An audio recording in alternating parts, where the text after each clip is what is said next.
Bismillahirrahmanirrahim. Innal hamdalillah nahmaduhu wa nasta'inuhu wa nastaghfiruh wa na'udzu billahi min shururi anfusina wa min sayyiati a'malina. Man yahdihillahu fala mudilla lahu wa man yudlil fala hadiya lahu. Wa ashhadu an la ilaha illallah wahdahu la sharika lahu wa ashhadu anna Muhammadan 'abduhu wa rasuluh. أرسله بالهدى ودين الحق ليظهره على الدين كله ولو كره المشركون. أما بعد، يقول الله سبحانه وتعالى: يا أيها الناس اتقوا ربكم الذي خلقكم من نفس واحدة وخلق منها زوجها وبث منهما رجالا كثيرا ونساء واتقوا الله الذي تساءلون به والأرحام إن الله كان عليكم رقيبا.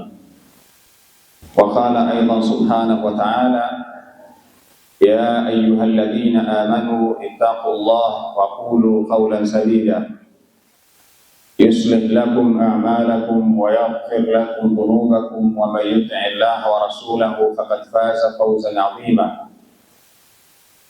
فإن أحسن الحديث كتاب الله وخير الهدي هدي محمد صلى الله عليه وآله وسلم وشر الأمور محدثاتها وكل محدثة بدعة وكل بدعة ضلالة وكل ضلالة في النار. أعاذنا الله منا وإياكم من النار.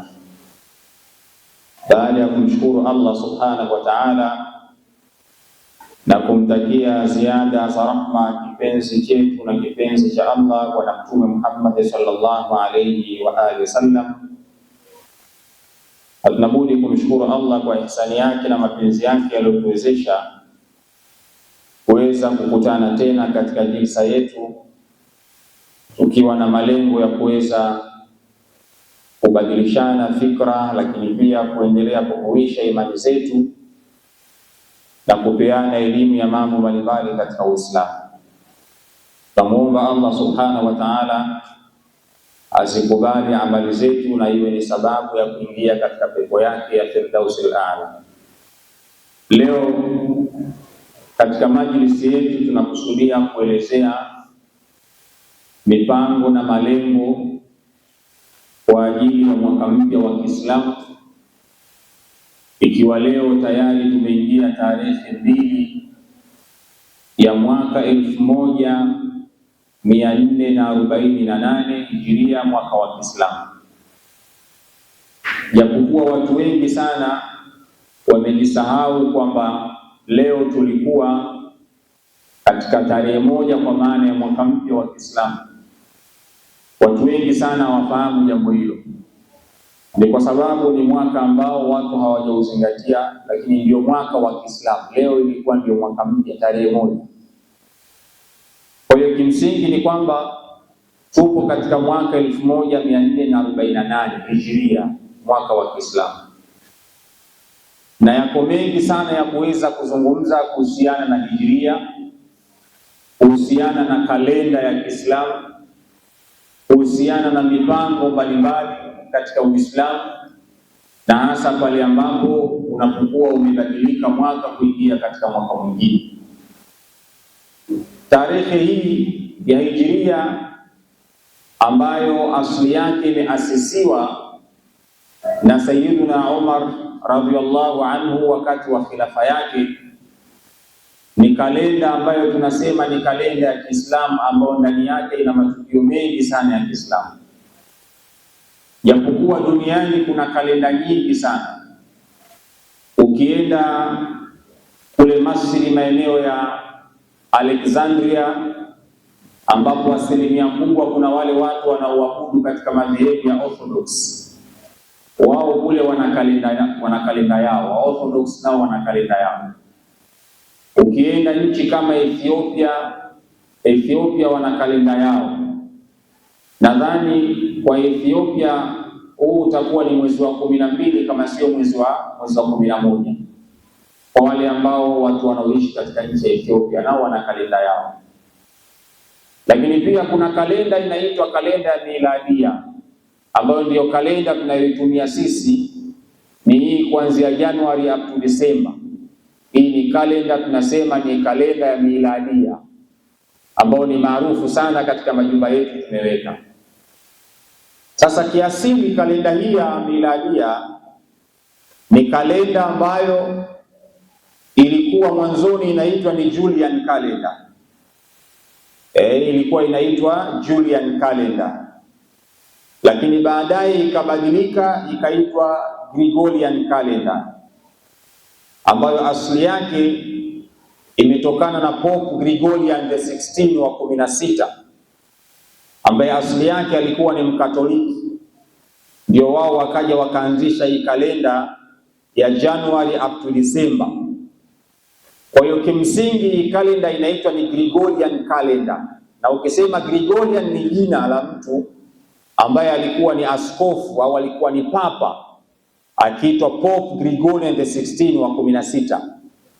Kwa hiyo kalenda hiyo yeye ndo alikuja akaiasisi, akaibuisha, ndio leo watu wanaitumia.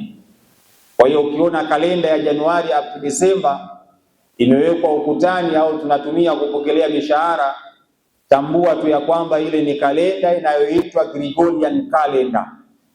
Ni kalenda iliyoasisiwa na Pope Gregorian the 16. Kalenda ya Kiislamu imeasisiwa na masahaba akiwemo Umar ibn al-Khattab. Lakini ukienda Wahindi nao wana kalenda yao, Mabudha kule wana kalenda yao, Wahindi wana kalenda yao. Ukienda China na wenyewe wana kalenda yao. Kwa hiyo kuna kalenda nyingi sana duniani zipo, na kila kalenda ina matukio yake maalum. Lakini kalenda hii ya Kiislamu inaitwa ni kalenda ya Hijria. Ni kalenda ya kuhama. Kuhama kwa maana ya imeanza kuhesabiwa tangu Mtume alipotoka Maka kuhamia katika mji wa Madina. Ndio maana ikaitwa ni Hijria kalenda, kwa maana ya ile tukio la Mtume kuhama kutoka Maka kuelekea katika mji wa Madina.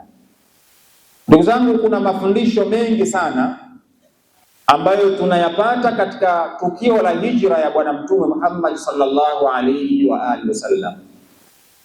Kabla hatujaeleza kiini cha somo letu la leo, kwamba mipango kwa ajili ya mwaka mpya ujao, mwaka 1448, tumejipangaje katika mipango mbalimbali ya kiimani, mipango mbalimbali ya kimaisha katika mwaka ujao wa Kiislamu ambao tumeuanza leo. Tumejipangaje katika hilo? Ukisoma katika historia, kalenda hii ya Hijria imeitwa Hijria kwa sababu ya hijra ya Bwana Mtume kutoka Maka kuhamia Madina. Tunatambua ya kwamba Makuraishi na wale makafiri wa mji wa Maka walipanga mpango wa kutaka kumuua Bwana Mtume Muhammad sallallahu alayhi wa alihi wasallam. Mwenyezi Mungu ndani ya Qur'ani anasema, wa idh yamkuru bika alladhina kafaru liyuthbituka au yaktuluka au yukhrijuka wa yamkuruna wa yamkuru Allahu wallahu khairul makirin. Mwenyezi Mungu anaelezea tukio la Makuraishi waliokaa katika Darun Nadwa, waliokaa katika nyumba maalum ambayo walikuwa wameweka mipango ambayo lengo lake lilikuwa ni kumuua Bwana Mtume Muhammad. Kulikuwa na mawazo matatu ambayo yalitoka kwenye mpango huo. Pale katika mji wa Maka kulikuwa na sehemu maalum, kulikuwa na nyumba maalum au ukumbi maalum ambayo Makuraishi walikuwa wakikutana kwa ajili ya mipango kama vile bunge. Mikakati, mipango mbalimbali ilikuwa ikipangwa sehemu panaitwa Darun Nadwa. Sasa kwenye bunge lile ndio sehemu ambapo watu walipeleka mpango wa kutaka kumuua Bwana Mtume Muhammad. Mwenyezi Mungu anakumbusha ili tukio, anasema kipindi ambacho wale ambao waliokuwa wamekufuru walipotengeneza mpango kwa ajili ya kutaka kumfunga Bwana Mtume.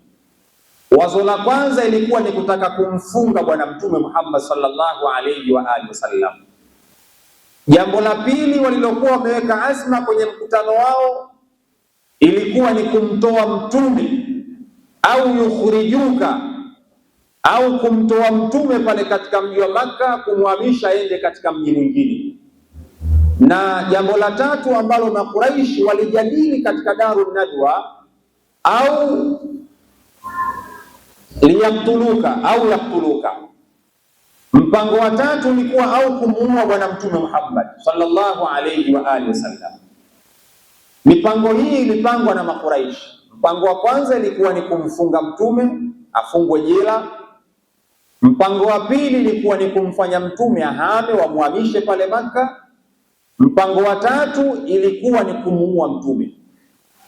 Mipango yote hii, mpango uliokubalika ulikuwa ni mpango mmoja. Historia ni ndefu, na aliyetoa rai ya nani ya rai yake ilikubalika kwamba Mtume auawe alikuwa nani, vitabu vya tarehe vimeelezea, na mwaka jana nakumbuka tukio hili lilielezwa kwa urefu sana. Lakini rai iliyokuwa imekubalika kwamba Mtume akamatwe auawe, hii ndio rai iliyokuwa imekubalika. Ni nani atakayemuua Mtume? Walikubaliana Makuraishi ya kwamba makabila yale ya Kiarabu yatoe kijana mmoja mmoja, kila kabila litoe kijana mmoja, kisha upatikane upanga. Ule upanga uende ukamuadhibu au ukampige Bwana Mtume Muhammad darbatan wahida, pigo moja, lakini upanga ule ushikwe na vijana wote waliotoka kwenye kila kabila. Rai hiyo ilikubalika na vijana wale wakatoka wakaenda nyumbani kwa Mtume sallallahu alayhi wa alihi wasallama, wakaenda wakamwingia kibunge kwa lengo la kutaka kumuua Bwana Mtume. Lakini wakati wanapanga mpango huo, Mwenyezi Mungu naye mtukufu subhanahu wa ta'ala ndani ya aya hii anasema, wayamkuruna wayamkuru Allahu wallahu khairul makirin. Wanafanya vitimbwi, yani wanapanga njama kwa ajili ya kumuua Mtume, lakini Mungu naye kule anafanya vitimbwi kwa ajili yao. Wallahu khairul makirin. Mwenyezi Mungu yeye ndiye mbora wa vitimbwi. Hakuna mtu ambaye anaweza kuwa na vitimbwi vya kumzidi Allah subhanahu wa ta'ala. Kwa hiyo Mwenyezi Mungu ule mpango alikuwa kashaujua kwamba Makuraishi na wale wengine wamekaa lengo lao kumuua Mtume. Allah subhanahu wa ta'ala akawa ashajua, na mwisho wa siku ule mpango akamfahamisha Bwana Mtume Muhammad sallallahu alayhi wa alihi wasallam kupitia Jibril kwamba aondoke katika mji wa Makkah al-Mukarrama aende katika mji wa Madina. Kwa hiyo kuhama kwa Mtume ni amri ya Allah subhanahu wa ta'ala, ya kutoka pale Makka kuhamia katika mji wa Madina ni amri ya Allah subhanahu wa ta'ala. Na ndio wanawachuoni wa elimu ya mambo ya kufahamu siri iliyokuwepo katika Al-Qur'anul Karim wanasema ya kwamba mtu ikiwa atashikamana na uradi, ikiwa watu wamepanga mpango wa kutaka kumfanyia mabaya, kwa mfano mtu akawa amepanga mpango wa kutaka kumfanyia jambo baya, kisha ukachukua uradi huu, aya hii ukawa unaisoma, wayamkuruna wayamkuru Allahu wallahu khairul makirin. Wanawachuoni wanasema uradi huu ukisomwa mara 1001 mara 1001, wale ambao waliokuwa wamepanga mpango wa kukufanyia madhara, yale madhara yanakuwa yanawarudia wao. Wayamkuruna wayamkuru Allahu wallahu khairul makirin. Wanapanga mpango wa kukufanyia vitimbi, lakini Allah yeye ndio ana vitimbi kushinda wao, na Allah ndio mbora wa vitimbi. Wanawachuoni wanasema uradi huu, aya hii ukirudia kuisoma mara 1001, basi Allah subhanahu wa ta'ala ule ubaya waliokuwa wameukusudia unarudi kwao. Sasa hapo wakati mwingine kuna watu hao wanakwambia, dalili hiyo umetoa wapi ya jambo hilo? Maana kuna baadhi ya wakati ndio dalili umetoa wapi?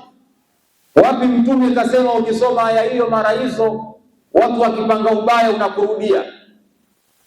Mabwana, Qur'ani ina password, na hapa ndipo watu wengi sana wanapofeli. Qur'ani ina password, yani lazima ukae na watu waanze kukuelezea password zilizokuwa ndani ya Qur'ani.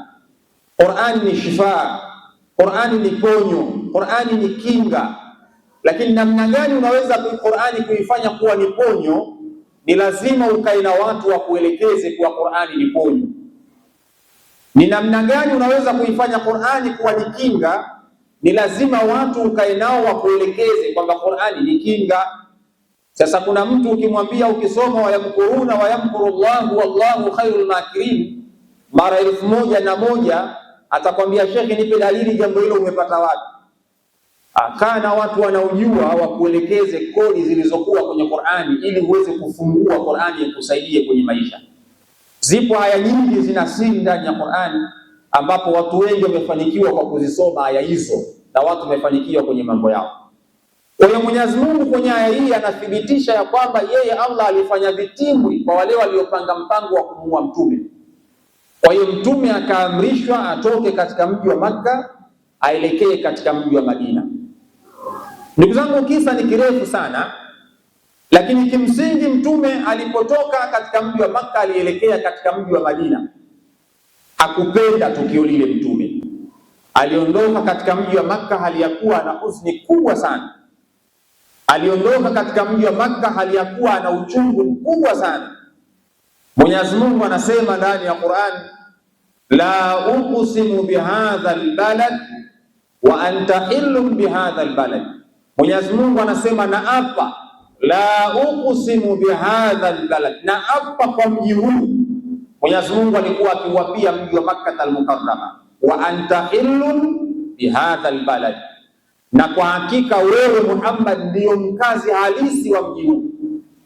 Mwenyezi Mungu hapa alikuwa anamthibitishia mtume kwamba najua unaumia kuondoka kwako katika mji wa Makka, lakini tambua ya kwamba wewe ndio mzawa katika mji huu. Nenda, lakini siku moja utarudi katika mji wa Makka al-Mukarrama. Mtume anaondoka Makka analia machozi kwa sababu Makka alikuwa anaipenda, lakini Mwenyezi Mungu akaapia, la uqsimu bihadha albalad, na apa kwa mji huu wa Makka al-Mukarrama, wa anta hillum bihadha albalad, na wewe Muhammad ndio mkazi halisi wa mji huu. Mtume akaondoka Makka akaelekea katika mji wa Madina. Alipofika katika mji wa Madina, mtume alipata watu waliompokea ambao walikuwa wanaitwa Ansar, wale wenyeji wa Madina.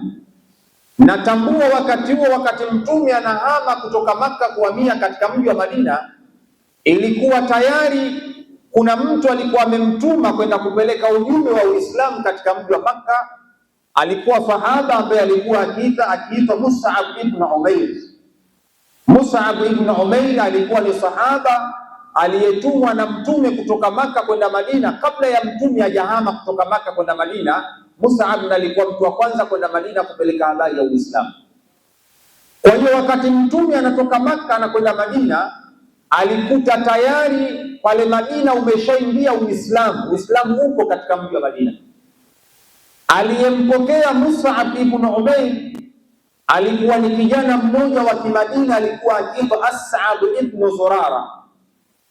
Huyu As'ad ibn Zurara alikuwa ni kijana mwenyeji wa mji wa Madina. Huyu ndiye aliyempokea Mus'ab ibn Umair wakati anatoka Makka kuhamia katika mji wa Madina. Na Mus'ab alianza kufanya kazi ya da'wa katika mji wa Madina kwa muongozo wa As'ad ibn Zurara. Kwa hiyo As'ad alikuwa ndio mwenyeji wa Mus'ab, wakawa wanaanza kueneza habari ya Uislamu katika mji wa Madina. Wakati mtume anatoka Makka anahamia Madina, alikuta Madina kuna Waislamu 400. Waislamu 400 tu aliwakuta katika mji wa Madina. Kwa hiyo mtume anaingia Madina anakuta kuna kikundi kidogo cha Waislamu ambacho kikundi hicho kilikuwa kipo tayari kumkubali na kumpokea bwana mtume Muhammad. Ndio unaona wakati mtume anaingia katika mji wa Madina, alipofika pale Masjidul Quba, wale wenyeji wa Madina ndio walikuwa wanaimba ile kasida ya Tala al-Badru alaina min thaniyati al-wada wajaba ash-shukru alaina madaa lillahi da ayuha al-mab'uth fina ji'ta bil amri muta. Ile hadithi ilikuwa yale maneno yalikuwa yakisemwa au kasida ile yalikuwa ikiimbwa na watu wa Madina wakimpokea Bwana Mtume Muhammad sallallahu alayhi wa alihi wasallam alipokuwa anaingia katika mji wa Madina. Kwa hiyo Mtume alikuta Waislamu 400. Musa bin Umayr alifanya kazi kwa muda mchache akawaingiza watu 400 katika Uislamu, wakawa wameshiba imani ya kumpokea Bwana Mtume Muhammad. Mtume anakaribishwa katika mji wa Madina. Nyumba yake ya kwanza Mtume anakwenda kuishi katika mji wa Madina, anakwenda kuishi katika nyumba ya sahaba mmoja alikuwa akiitwa Abul Ayyub al-Ansari. Abul Ayyub al-Ansari alikuwa ndio mtu wa kwanza nyumba yake kuishi Bwana Mtume Muhammad, na ndio alikuwa sahaba. Abul Ayyub alikuwa ndio sahaba ambaye ana nyumba ya ghorofa pale katika mji wa Madina kwa wakati huo. Abul Ayyub nyumba yake sikana kwamba ilikuwa yeye ndio kataka Mtume aende akalale pale, bali yule ngamia aliyekuja naye Mtume sallallahu alayhi wa alihi wasallama ndiye aliyeelekeza Mtume aende katika nyumba gani, kwa sababu wale wakazi wa Madina kila mmoja alikuwa anamtaka Mtume aende akaishi katika nyumba yake. Hivi wewe unadhani kwa mfano kama ndio Mtume anatokea sasa hivi hapa, kila mmoja atakuwa anamtaka Mtume awe mgeni wake? Sasa wakati Mtume anaingia katika mji wa Madina, wala albadru alaina, kila mtu aliyekuwa katika mji wa Madina alikuwa anataka Mtume aende akaishi kwenye nyumba yake. Basi kwa uwezo wa Allah subhanahu wa ta'ala, yule ngamia wa Mtume akawa ndio anaongoza wapi Mtume aende akakae. Masahaba baada ya kumuona ngamia anakwenda, kila mmoja akawa anamsukuma yule ngamia aende upande wa nyumbani kwake. Kila mmoja akawa anataka yule ngamia aende upande wa nyumbani kwake. Mtume akawaambia, dauha fa innaha ma'mura, mwacheni huyo ngamia, huyo ameamrishwa, anajua wapi anakwenda. Kwa hiyo yule ngamia akatoka akaenda mpaka kwenye nyumba ya Abul Ayyub al-Ansari, akaenda akakaa pale yule ngamia, akakita miguu yake chini. Mtume akaenda akaishi katika nyumba ya Abul Ayyub al-Ansari.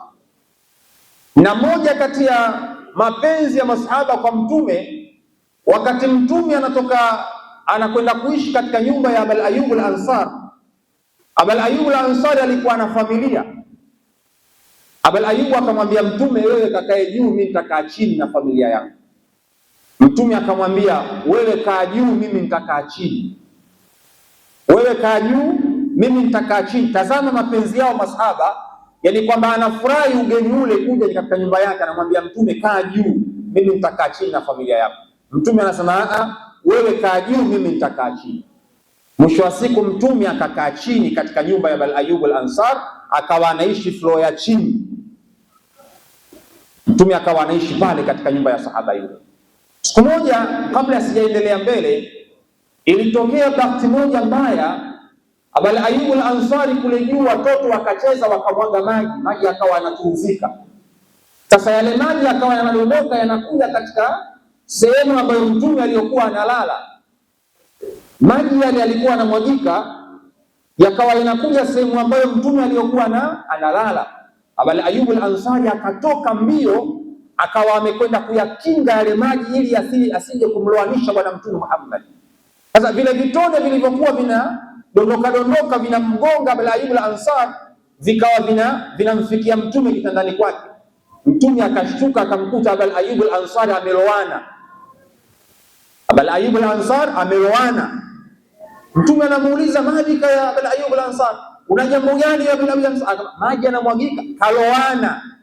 Lakini anayakinga yale maji, anakubali alowane yeye, lakini asilowane Bwana Mtume Muhammad sallallahu alayhi wa alihi wasallam. Mapenzi ya masahaba waliokuwa nayo kwa Mtume. Kwa hiyo Mtume aliishi katika nyumba ya Abul Ayyub al-Ansari. Kwa hiyo akaishi pale mpaka baadaye ilipokuja kujengwa Masjid an-Nabawi, Mtume na mwenyewe akajengewa nyumba yake pembezoni mwa msikiti wa Bwana Mtume Muhammad sallallahu alayhi wa alihi wasallam. Mtume ndio akaenda akaishi pale nyumbani kwake, lakini nyumba ya mwanzo kufikia Mtume ilikuwa ni nyumba ya Abul Ayyub al-Ansari katika mji wa Madina, na Waislamu wakiwa ni wachache 400 kabisa. Na wakati Mtume anatoka Makka kuhamia Madina, hiyo hijra, ambapo ndiyo sababu ya kalenda ya Kiislamu kuitwa hijiria. Hijiria bi maana ya hijra ya Mtume, hijratun nabii sallallahu alayhi wa alihi wasallama, hijra ya Mtume kutoka Maka kuhamia katika mji wa Madina.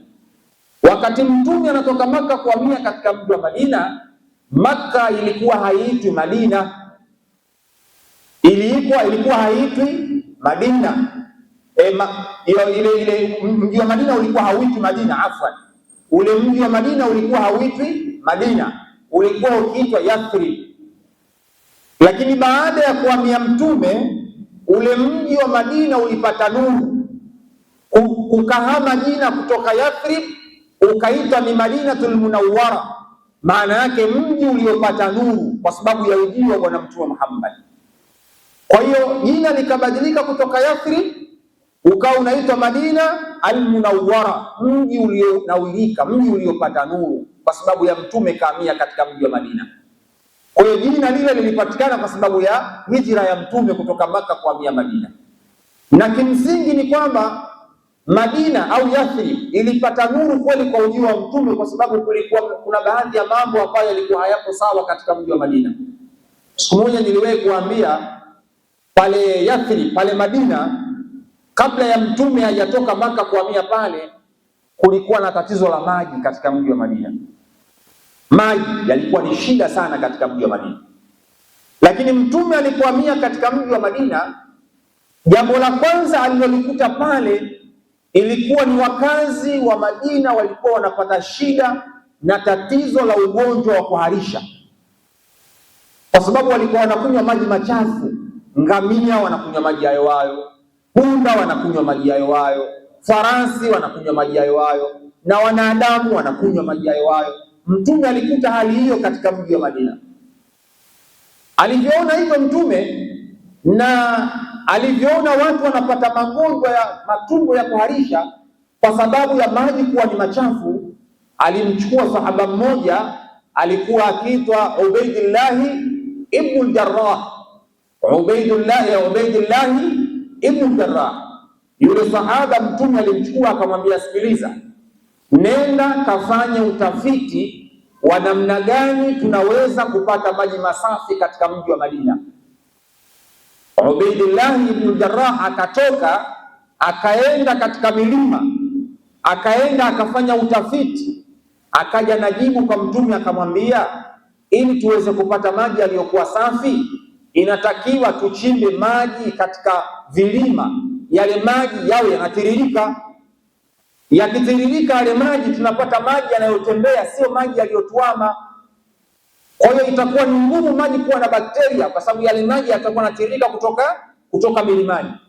Mtume akachukua rai ya Ubaidillah ibn Jarrah, kweli wakaenda wakachimba visima, wakachimba mitaro katika milima. Kwa hiyo maji yakawa yanatiririka kutoka katika milima. Watu wa Madina wakaanza kupata maji yaliyokuwa safi. Na ndio hapo unaona Mtume akamtafutia jina la utani Ubaidillah ibn Jarrah, akamwita muhandisul miyah. Alimuita muhandisi wa maji, alimuita injinia wa maji. Kwa sababu gani? Alikuja na wazo ambalo limepelekea mji wa Madina watu wakapata maji yaliyokuwa safi. Kwa hiyo Mtume kuhamia kwake Madina ilipata nuru katika nyanja nyingi sana, ikiwemo kupata maji yaliyokuwa safi.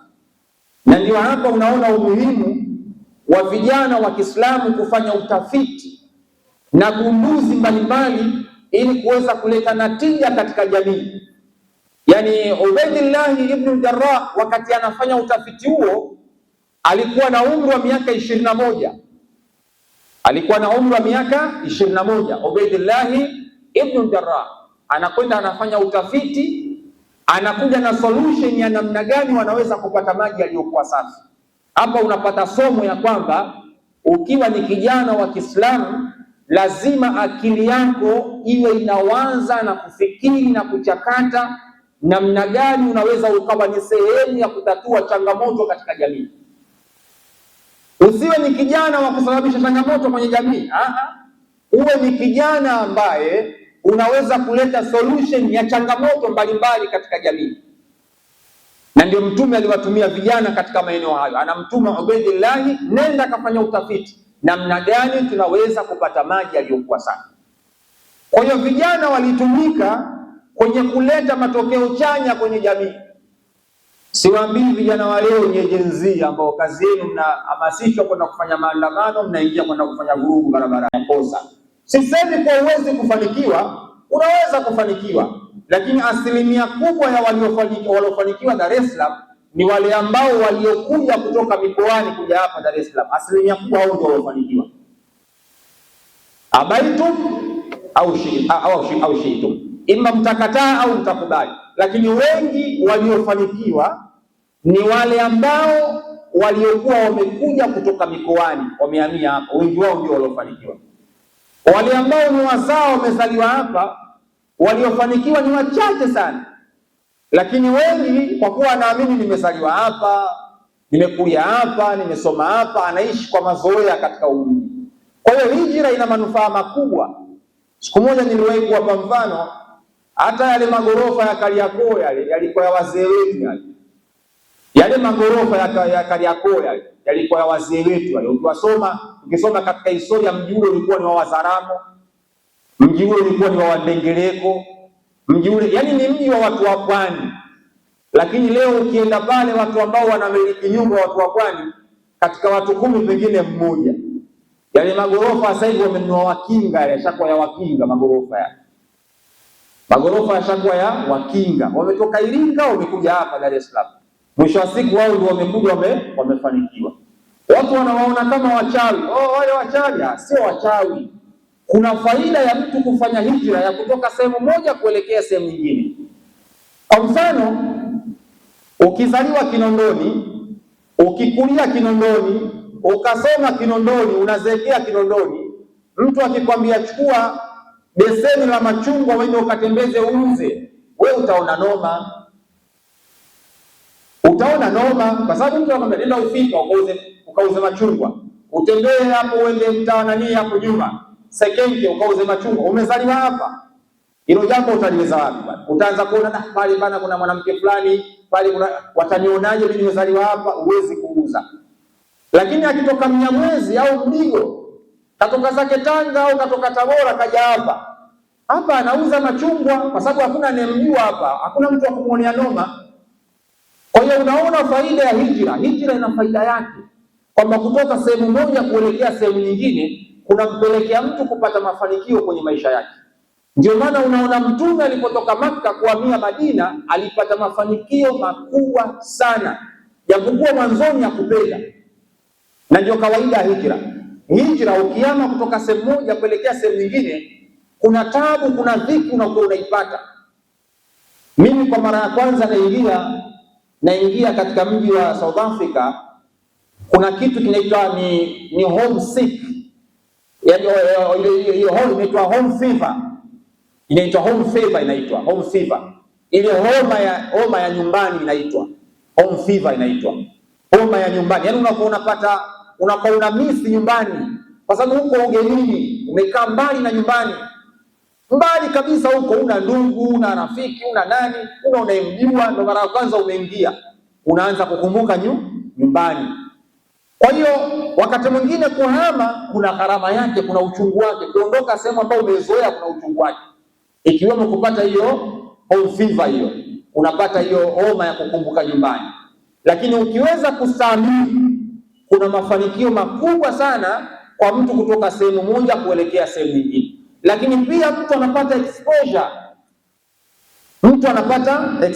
Kwa mfano, mtu aliyesoma Tanzania na yule ambaye aliyetoka kwenda kusoma nje, haina maana kuwa atapata elimu kubwa kumshinda wa hapa. Atakachokipata yule ni exposure. Yaani maana yake kule atakutana na watu tofauti, mataifa tofauti, tabia tofauti, culture tofauti. Yaani atakutana na vitu vingi tofauti na nyumbani kwao. Lakini fikri inayofundishwa kule ndio ile hapa. Sijui mustalahul hadith inayofundishwa kule ndio inayofundishwa hapa. Sijui sarfu ndio, yani sarfu ya Iraki, ya Dar es Salaam, ya Kibiti, ya Saudi, ndio sarfu ni hiyo, ni masarfu. Nahwu ndio hiyo. Lakini yule anayetoka hapa kwenda nje, anachoenda kupata yeye ni exposure, ndicho ambacho atakuzidi. Yaani kuna baadhi ya vitu atakuwa amejifunza kwa kule kukaa kwake nje.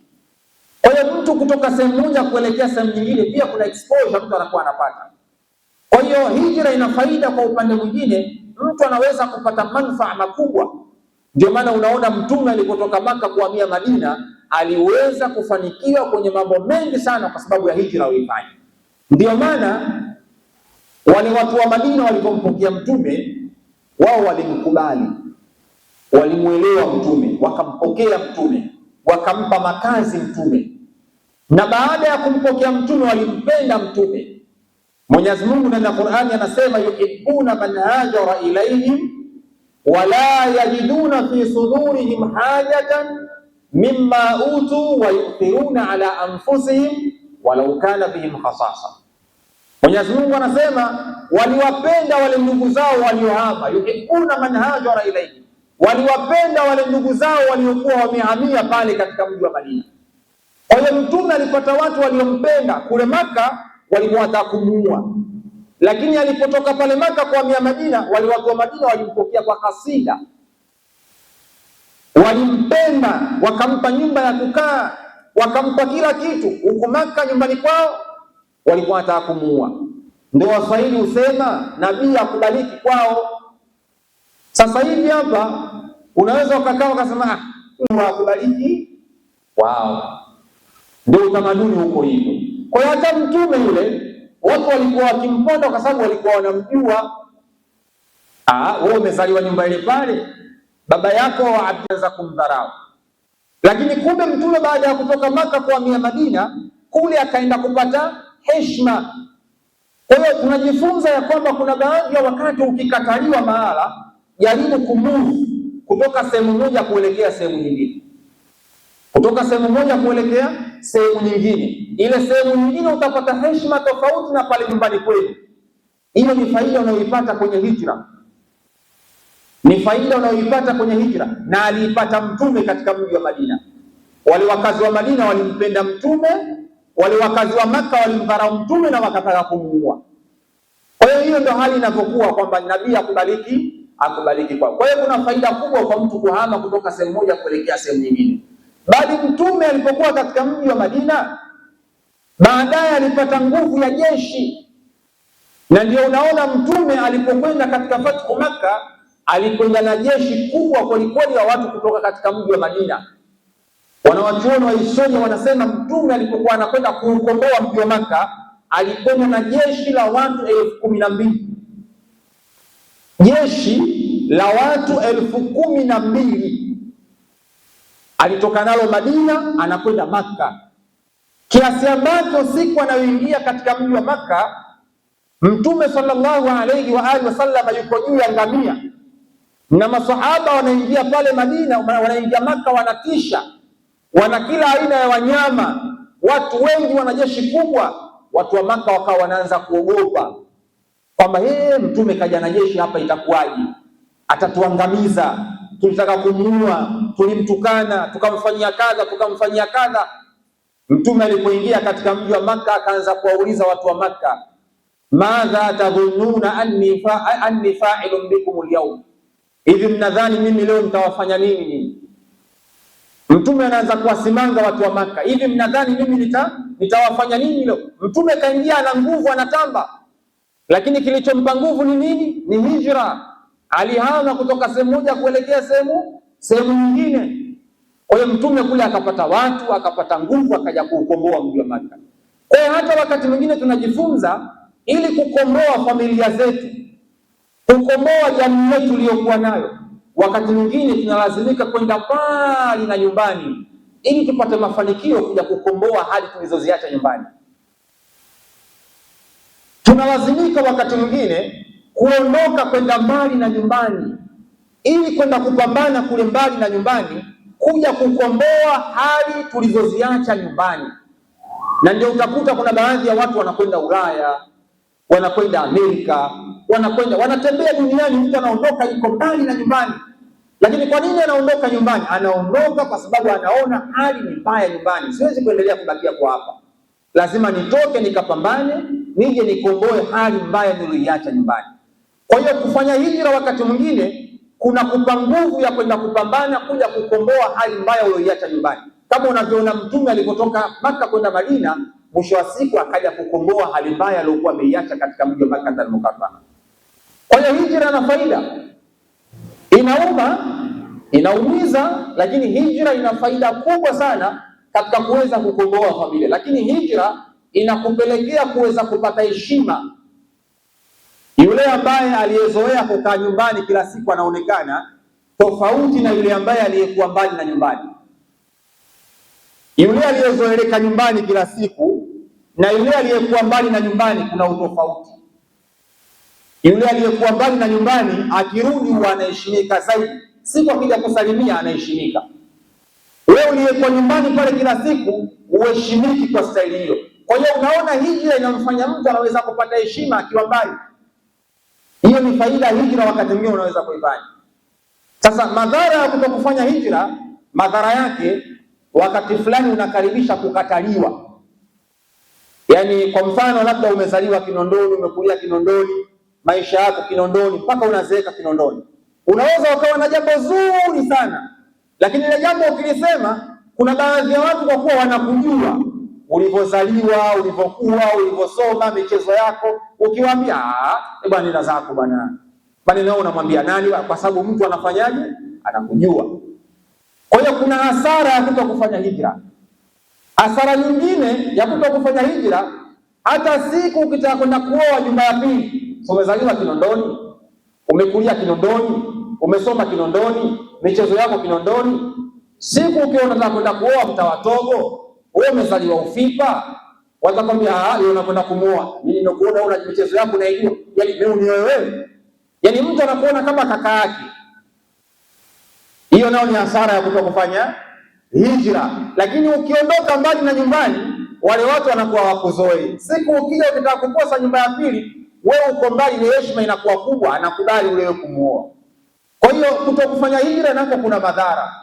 Lakini jambo la tatu, kuna ile aibu ambayo unayokuwa nao. Kuna baadhi ya mambo unakuwa unashindwa kuyafanya, ikiwemo kufanya baadhi ya kazi na kwa uwezi, pengine labda kuzibua mitaro, pengine labda kwenda kufanya kazi za ndani, pengine kuuza karanga.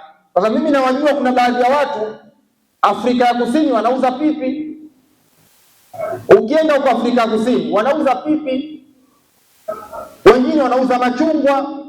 Lakini hapa Kinondoni hakubali kuuza machungwa, hakubali kuuza pipi, lakini kule ana goli lake anauza machungwa. Ana goli lake kwa sababu yuko mbali na nyumbani. Kwa hiyo hijra ina faida kubwa sana.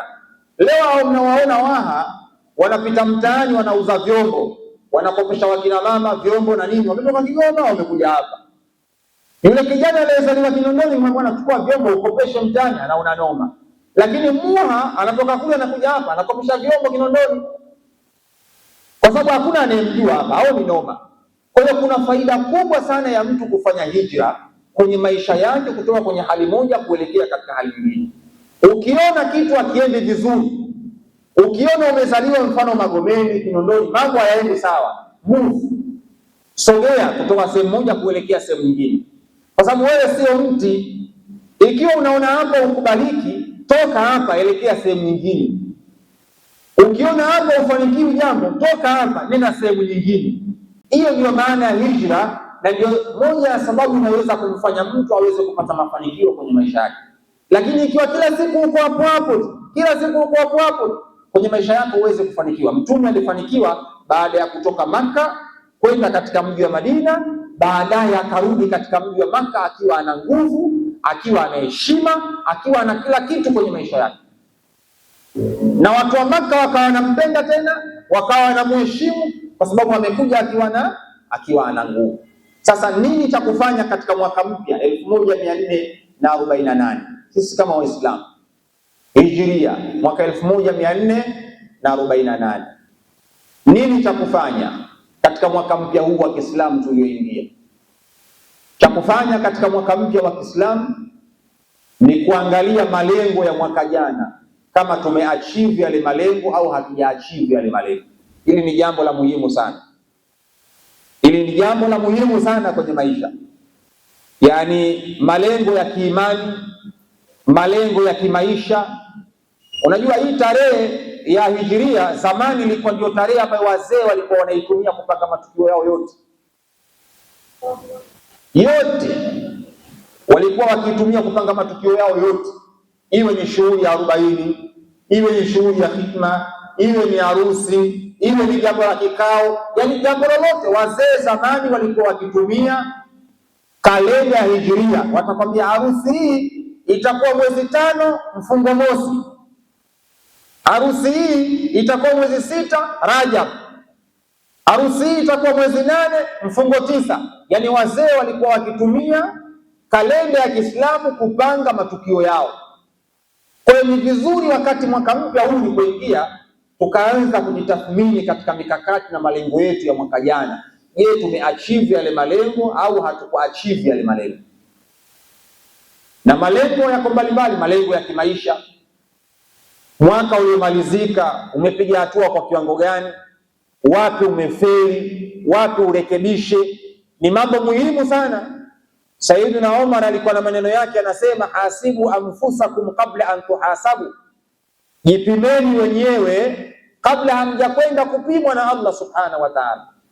Wazinu a'malakum qabla an tuzanu, pimeni matendo yenu kabla hamjakwenda kupimwa na Allah subhanahu wa ta'ala. Jihesabuni wenyewe, hasibu anfusakum qabla an tuhasabu, jihesabuni wenyewe kabla hamjakwenda kuhesabiwa na Allah. Maana yake alikuwa anakusudia mwanadamu lazima uwe na kanuni ya kujifanyia critical self evaluation mwenyewe. Lazima uwe na utamaduni huo kwenye maisha yako. Isiwe tu mwaka mpya wa Kiislamu umeingia kisha ikawa wewe uanze kutafakari, mwaka jana umeisha, nimeachieve nini kwenye maisha yangu, malengo yangu nimeyafikia au sikuyafikia? Yani miaka inaenda tu. Mtu mmoja aliwahi kusema, ewe mwanadamu, tambua ya kwamba wewe ni masiku. Elewa ya kwamba kila siku moja inapoondoka, maana yake na wewe ndio unaondoka kwenye maisha yako. Kila siku inapoondoka, na wewe ndio unaondoka. Kwa hiyo ni vizuri, maana yake kila miaka inapokuwa inaondoka kama hivi, kuangalia yale malengo nimeyafikia. Hapo ndipo unapofanya ile critical self evaluation mwenyewe. Mwaka mpya wa Kiislamu umeingia 1448, 1447, mimi nilifanikiwa kwa kiwango gani au nilifeli kwa kiwango gani?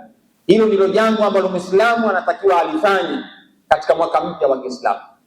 Lakini jambo la pili, kuweka mikakati ya namna gani ataweza kufanikiwa yale ambayo alishindwa kufanikiwa katika mwaka uliopita. Siku moja niliwahi kuambia kuna kitu kinaitwa al-ahdafu dhakia. Kuna kitu kinaitwa al-ahdafu dhakia au smart goals, wanaita smart goals.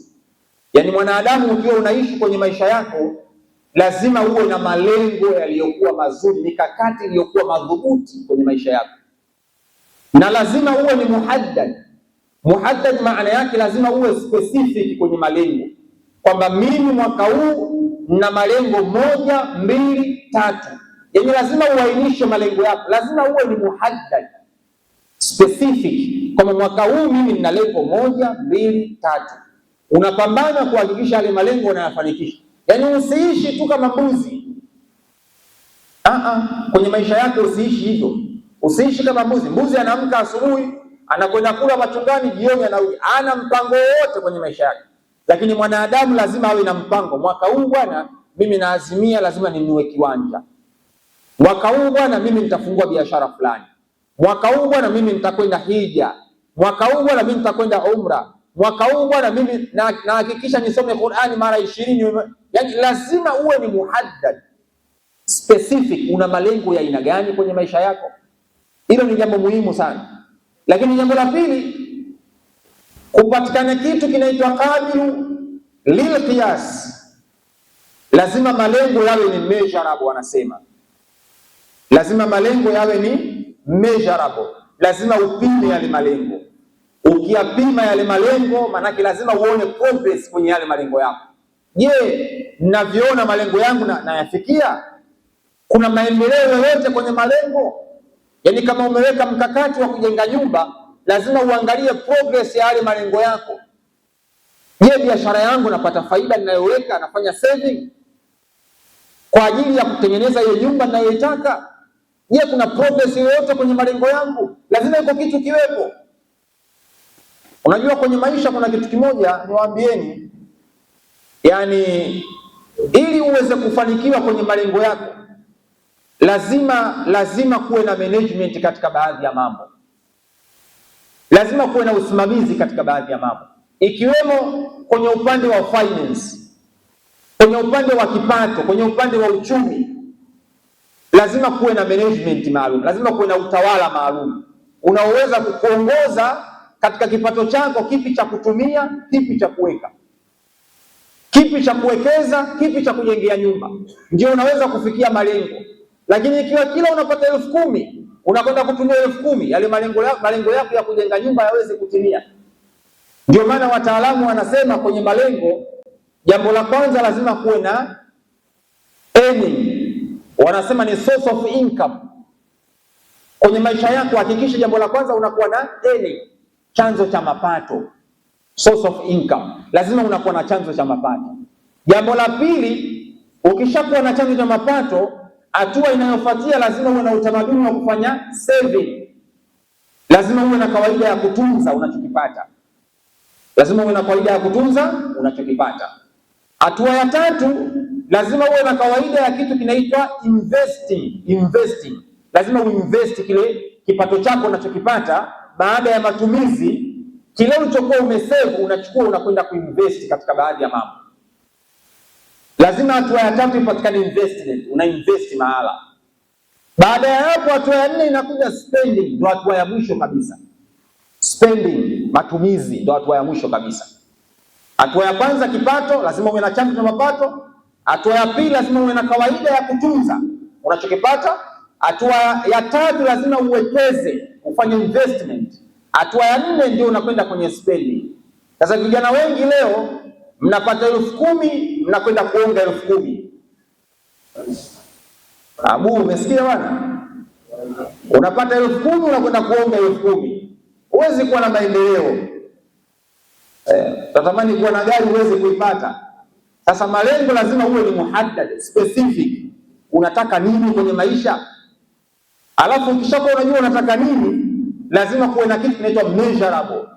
Progress ya yale malengo yako unaviona unayafikia, yanakwenda. Je, kipato chako unachokipata unatunza pesa? Je, baada ya kutunza pesa unawekeza? Sio kila siku una kamera moja tusheke kama mguu wa shetani. Haiwezekani bwana. Lazima una kamera 3, unapata pesa, una kamera ya 2, ya 3. Lazima iwe hivyo kwenye maisha. Lakini sio unapata hela 1,000, 2,000 unakwenda kuonga shekhi. Kuna mtu anapata 10,000 saa hizi, baadaye ukija kumuuliza hana senti 5 kipande. Sizungumzii kwenye upande wa beti, maana siku hizi vijana nao kubeti mnaita uwekezaji. Mtu anakwambia, "Shehe bana, nimekwenda kuwekeza mimi." Wapi? Kaenda kubeti, kucheza vieta au kuweka mkeka. Na sasa hivi kuna kombe la dunia, naona vijana kila wakifanya kazi wakipata pesa wanakwenda kuwekeza kwenye beti. Sasa ule sio uwekezaji. Tunapozungumzia investment, maana yake kiwe ni kitu ambacho una uhakika kwamba nawekeza hapa, kamari una uhakika. Kamari unaweka unaweza ukaliwa. Kwa hiyo stadi hizi 4 kwenye maisha unaweza ukafanikiwa. Kama uwezi hivi, hapo shida lazima iingie. Lakini kwenye spending huko mwishoni pia inategemea una spendi kwenye jambo gani. Yaani ikiwa unapata pesa, kazi yako kwenda kwenye kunywa pombe, kwenye anasa, kazi yako kwenda kuonga, kucheza kamari, kwenye maisha yako huwezi kufanikiwa. Yaani hakuna mcheza kamari aliyefanikiwa kwenye maisha. Kamari ipo hivi, unaweza ukabete 10,000 ukapata milioni 500 sasa hivi. Basi ile milioni 500 ile itaenda italiwa kidogo kidogo ile mpaka itaisha yote, itarudi kwenye kamari. Ndio maana Mwenyezi Mungu anasema kamari ni haramu. Yaani kuna shetani mmoja yupo kwenye kamari, ukipata milioni 500 huwezi kuacha. Unasema ngoja niweke milioni hii pengine naweza kupata 100, inaliwa. Kesho unaweka milioni 2 inaliwa. Ndio inaondoka hivyo. Inaondoka mpaka yote ile hela inarudi kule kwenye kamari. Hakuna mcheza kamari aliyewahi kupata faida, hakuna. Na wala sikongo mtu kamari unaliwa mara 10, unakula mara 1. Unaliwa mara 20, unakula mara moja. Kamari ndio iko hivyo, hakuna aliyewahi kufanya yote za kamari. Kwa hiyo kuna process kwenye mafanikio, lazima ufuate zile process. Lakini unakwenda kutumia wapi pesa yako? Wakati fulani pesa inakosa baraka au kipato kinakosa baraka, inategemea umekwenda kutumia wapi ili kipato chako. Yaani inategemea pia kipato chako umekwenda kutumia wapi. Kweli umepata kipato, lakini je, swali, umekwenda kutumia wapi? Umekwenda kuwekeza kwenye jambo gani? Mwenyezi Mungu ndani ya Qur'ani anasema, innal ladhina yatluna kitaba Allah wa aqamu salata wa anfaqu mimma razaqnahum sirran wa alaniya yarjuna tijaratan lan tabura. Wale ambao wanakisoma kitabu cha Allah, Mwenyezi Mungu hapa anaeleza investment tatu, yani sehemu za kufanya matumizi, sehemu sahihi za kufanya matumizi. Wale ambao wanakisoma kitabu cha Allah, innal ladhina yatluna kitaba Allah, wale ambao wanakisoma kitabu cha Allah, sio kukisoma tu, maana yake hata kufadhili Qur'ani ikasomwa, ukajenga madrasa, ukawawezesha wanaosomesha dini, ukawawezesha wanaosoma dini. Innal ladhina yatluna kitaba Allah wa aqamu salata, kisha mtu akasimamisha sala, imma mtu akawa anasali, imma mtu akawa anajenga msikiti, yani akasababisha Mwenyezi Mungu akaabudiwa, ndio wa aqamu salata wa anfaqu mimma razaqnahum sirran wa alaniya. Kisha akawa anakwenda kutoa katika njia ya siri au katika njia ya wazi. Mwenyezi Mungu anasema yarjuna tijaratan lan tabur, mtu huyo atarajie ameinvesti sehemu ambayo hawezi kupata majuto. Kuna sehemu ukienda kuwekeza, kuna sehemu ukienda kutumia pesa yako utoweza kujutia. Hakuna aliyewahi kufilisika kwa kuwa alitoa pesa akamlipa mwalimu wa madrasa, hakuna. Hakuna aliyewahi kutoa pesa kwa sababu kanunua misaafu au majuzuu watu wakasoma, hakuna. Hakuna aliyewahi kufilisika kwa kuwa kajenga msikiti, dunia hii haijawahi kutokea. Hakuna aliyewahi kufilisika eti kwa kuwa alikuwa anawapa sana mafukara maskini na yeye kafilisika, hakuna. Mwenyezi Mungu anasema yarjuna tijaratan lan tabur, watarajio ya kwamba wamewekeza sehemu ambayo hawatoweza kujutia. Sasa ili ufanikiwe kwenye maisha, hatua ni hizo nne: earning, source of income; saving, lazima usave pesa; investing, investment, lazima uwekeze; spending, kwenye matumizi mwishoni. Sasa sisi tukipata pesa tunakwenda kwenye matumizi, hatuwekezi. Hakuna kijana mwenye utamaduni wa kutunza pesa. Sasa hivi ukimuuliza Abu hapo ana shilingi ngapi kwenye akaunti yake, pengine hata 2,000 ana. Hata 2,000 pengine ana. Na ikitokea siku kuna 100,000 kwenye akaunti yake, kila wakati anaingia kwenye simu benki anaichungulia ipo. Anarudi Darsa TV kama ulikuwepo bwana. Akiona siku kuna 100,000 kwenye akaunti, basi anakuwa na gio hiyo 100,000 mpaka iishe. Kama unavyoona mtu kama hajazoea kuweka juisi kwenye friji lake au soda, yaani roho yake inakuwa haitulii mpaka zile soda azimalize kwenye friji. Na ndio kuna baadhi ya watu wako hivyo, yaani mtu hana uwezo wa kutunza pesa. Akiwa na pesa kwenye simu yake itamwasha hiyo pesa mpaka imalize. Akimaliza ndio roho yake pale kwatu kabisa. Kumbe moja ya kanuni ya mafanikio, lazima uwe na kawaida ya kutunza pesa. Ndio maana kuna baadhi ya watu wanaitwa mabaili. Jamaa baili yule, sio baili. Yaani kanuni ya mafanikio inakutaka uwe una uwezo wa kutunza pesa. Kama uweze kutunza pesa, maana yake pesa inakuwa haiwezi kubakia nyumbani kwako kamwe. Kamwe. Na wakati fulani kumnyima mtu aliyekuja kukuomba, wakati fulani sio dhambi. Yaani kumnyima mtu aliyekuja kukuomba wakati mwingine sio dhambi. Yaani kwenye maisha lazima kuwe na mikakati kwamba hii ya matumizi kadha, hii ya ada ya watoto shuleni, hii kwa ajili ya kitu fulani, hii kwa ajili ya kusaidia mayatima. Yaani kila kitu kinakuwa na mpango wake. Kwa hiyo mtu akija ikwambia bwana na jambo fulani, bwana sasa hivi pesa sina, kwa sababu ina mpango wake. Sio kwa sababu ni baili, usimtafsiri mtu baili. Pengine zile za kutoa kuwasaidia watu zimekwisha, alizokuwa nazo za mtaji. Sasa mtaji akikupa wewe, simtafilisika wote, mtakuwa maskini. Sasa kuna baadhi ya wakati unaweza kuna kumuomba mtu, bwana mimi sina bwana, jamaa ana duka bwana, jamaa ana magari lakini ananinyima. Ule mtaji ile ya kukupa wewe hana, lakini zile za mtaji anazo. Ngoja afanye biashara, akipata atakupa. Lakini kuna mtu ukienda kumuomba akikwambia sina, unaamini anacho.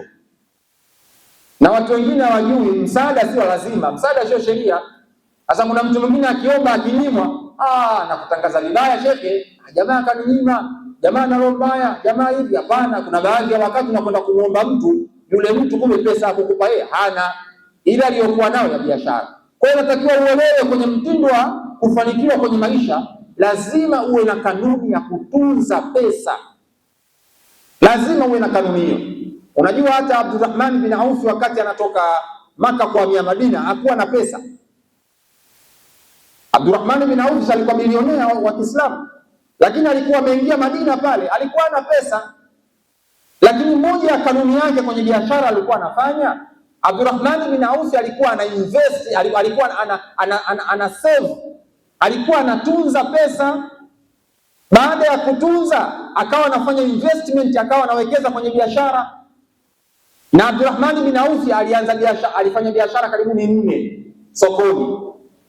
Alikuwa anauza asali, alikuwa anauza mikate, alikuwa anauza yale samli, alikuwa anauza sijui ngano. Yani alikuwa na biashara kama 4 pale sokoni. Kwenye kila biashara alikuwa na invest. Na ndio siku zote mtu hawezi kuwa bilionea mwenye biashara moja, haiwezekani. Yani bilionea siku zote na biashara zaidi ya 2. Mabilionea wote duniani tafuta wana biashara zaidi ya 2. Wote, hata matajiri wa kwetu hapa. Kina mzee Baresa, kina nani, anauza maji, anauza ngano, anauza ice cream, anauza yani biashara zaidi ya. Matajiri wote watafute wana biashara zaidi ya 2. Sasa Abdurrahman bin Auf alikuwa anapata kipato, alikuwa anatunza. Baada ya kutunza ana invest. Na wakati huo mwishoni anakuja na spend katika Uislamu. Alikuwa anatoa mali yake kwa ajili ya Uislamu. Kwa hiyo ili ufanikiwe kwenye maisha, ni lazima kwenye maisha yako uwe na malengo ambayo ni measurable. Yanapimika yale malengo. Progress yake unaona. Lakini jambo lingine, kuna kitu kinaitwa qabilu litahqiq. Achievable. Yani uhakikishe yale malengo yanafikika. Yale malengo uliyokuwa nayo unapambana kuhakikisha yale malengo yanafikika. Sio unakuwa na malengo ya kujenga nyumba alafu una mpango wa kukusababishia kupata pesa kujenga nyumba. Ili uhakikisha yale malengo yanafikika, ni lazima uwe na mpango maalum.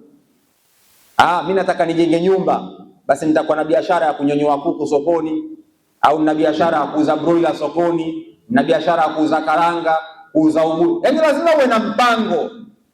Ndio maana Mtume katika moja hadithi yake aliwahi kusema, la aqla katadbir. Hakuna akili kama mtu kuwa na mpango. Yaani kwenye maisha yako hakikisha unakuwa na mpango. Mpango ni muhimu sana kwenye maisha. La aqla katadbir. Hakuna akili kama kuwa na mpango. Hakikisha kwenye maisha yako unakuwa na mpango.